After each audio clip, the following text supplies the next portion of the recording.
Hello everyone, welcome to the online course on VLSI design. This is the third part of our discussion on designing sequential logic circuits.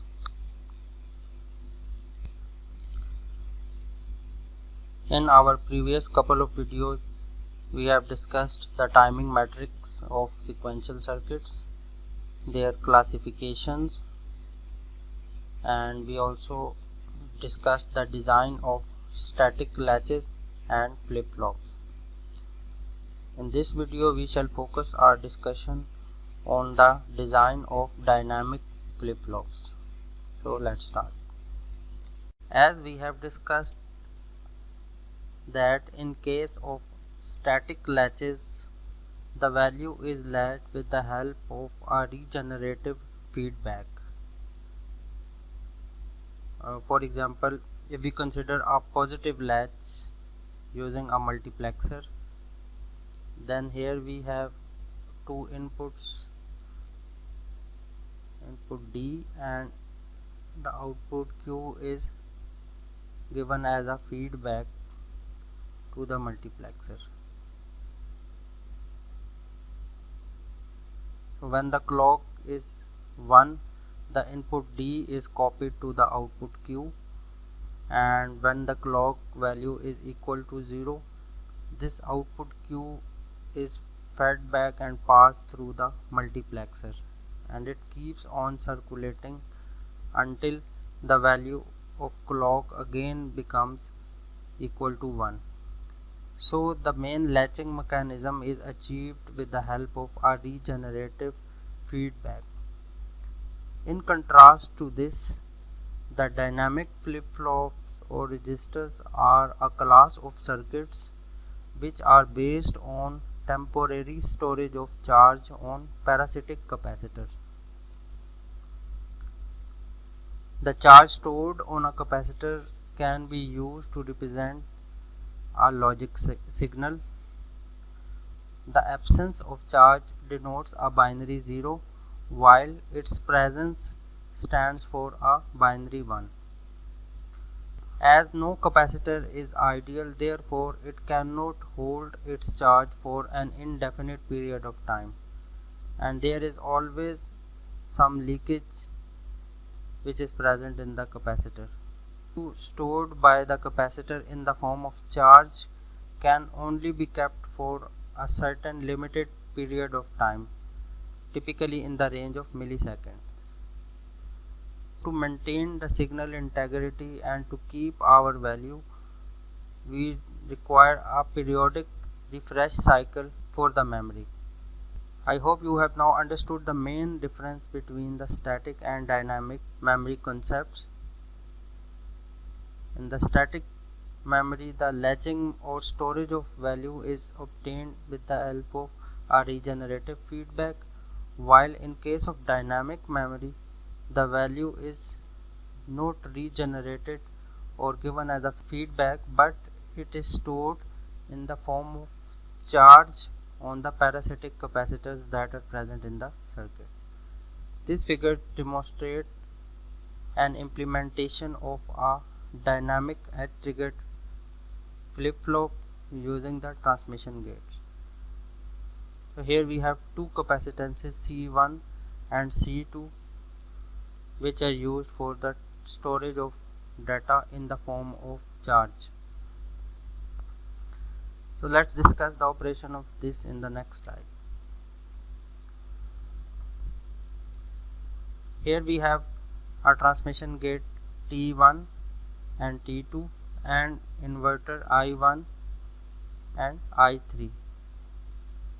Another inverter is used to obtain the complementary value of clock signal.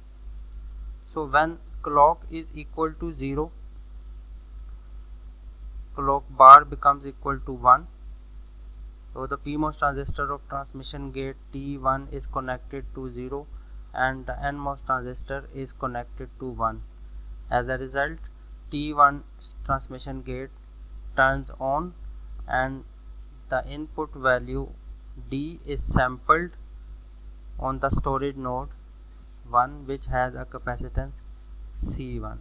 It means that during a low level of clock, the input value is sampled by the transmission gate T1 and this value is stored in the form of charge on the capacitance C1. The C1 is composed of the gate capacitance of inverter I1 and the junction capacitance of transmission gate T1 transistors. Because in inverter I1 we have a PMOS transistor and an NMOS transistor. So the input gate capacitance of these two transistors is also contributed in C1, and we also have PMOS transistor and an NMOS transistor which constitute our transmission gate T1. So their junction capacitance is also included in the parasitic capacitance C1. During this operation phase of low clock level, the second half of the circuit, which consists of transmission gate T2, this remains in a cutoff mode. Therefore, this node 2 is in a high impedance state from the rest of the circuit. So whatever that value is stored in this capacitor, it remains there for a certain period of time. On the rising edge of clock, the transmission gate T2 now turns on, whereas the transmission gate T1 turns off. As a result, the charge which is previously held by this capacitor C1, now this capacitor moves its charge through the transmission gate T2, and as a result the data is stored in the capacitance C2.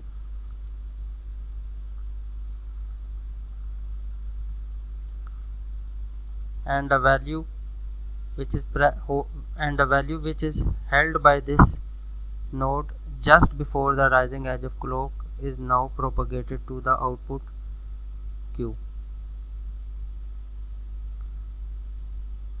These inverters are used as level restoring circuits. Here you can see that in contrast to the static design, there is no feedback mechanism. There is only one direction for the data movement, and that is the forward direction. The data is stored on the parasitic capacitances that are present in the circuit. If we compare the complexity of this implementation with the static implementation, we see that here we require a total of 8 transistors. 2 transistors to make transmission gate T1, 2 transistors to make I1, 2 to make T2, and 2 to make I3. So a total number of 8 transistors are required. If we compare this complexity with the implementation, there we had 2 multiplexers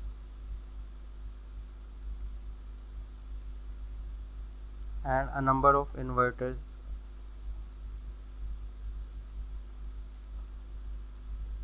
over there.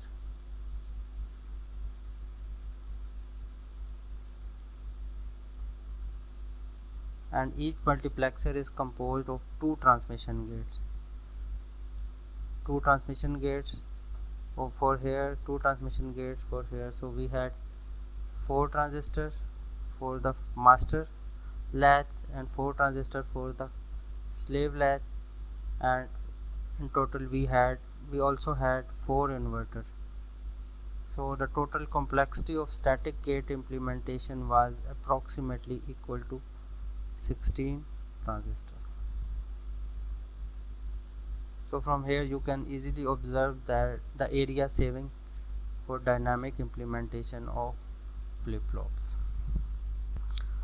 Now let's analyze the timing performance of this dynamic flip-flop. as we defined earlier, the setup time is the amount of time before the rising edge of clock at which the input must be held stable. In this particular implementation, the setup time is simply the delay of transmission gate T1, because it is the time which is required to sample the input D and store it in the capacitance C1. So this time is equal to the propagation delay of transmission gate T1. Hold time is again approximately 0, because once the clock reaches a high level, then this input is cut off from the rest of the register. Therefore the condition for keeping this input stable for a certain period of time, this condition is relaxed now,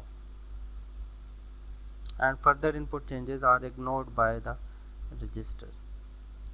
Propagation delay is the time taken by the value present here to be propagated to the output node.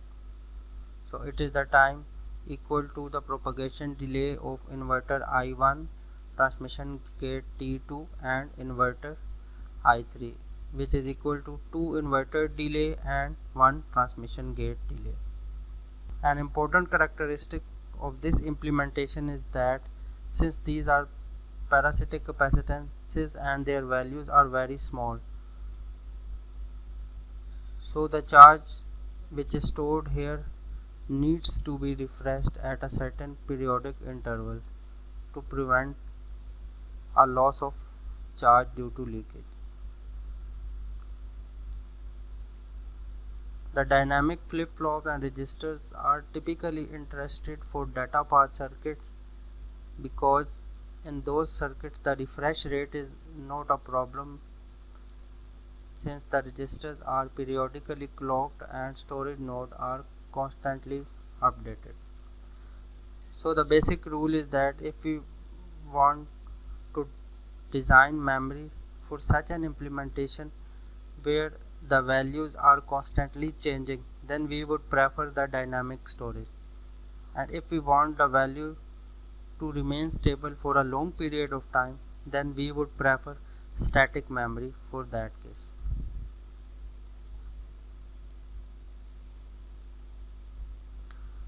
Like the static flip-flop, the dynamic flip-flop also have metastability and race condition problems in case of clock skews. For example, let us consider a scenario where there is a certain overlap between the clock and clock bar signal. There are two kinds of overlap. One is the 0-0 overlap and the other one is the 1-1 overlap. 0-0 overlap means the instance of time when clock and clock complement both have 0 value, whereas the 1-1 overlap is defined as that instance of time when both these signals, that is clock and clock bar, have a 1 value. So during a 0-0 overlap,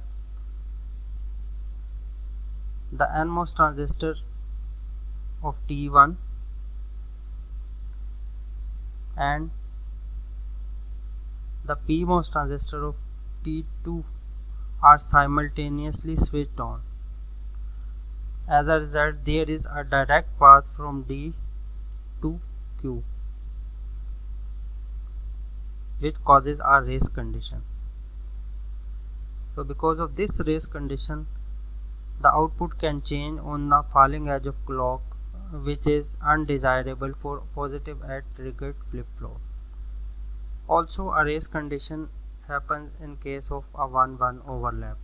So again, like the static logic, this situation can be controlled by using two different non-overlapping signals, phi 1 and phi 2, and those signals should be such that when one has a 0 to 1 transition, the other has a 1 to 0 transition exactly at the same time, so they don't have overlapping of any kind.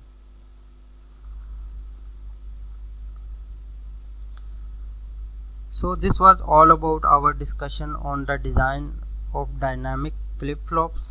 Here we have seen a very important property that in case of static design, the latching mechanism is achieved by using a regenerative feedback, whereas in case of dynamic design, the latching or storage of value is achieved with the help of parasitic capacitances that are present in the circuit. As a result, to restore these values, a periodic refresh cycle is required. So see you in the next video.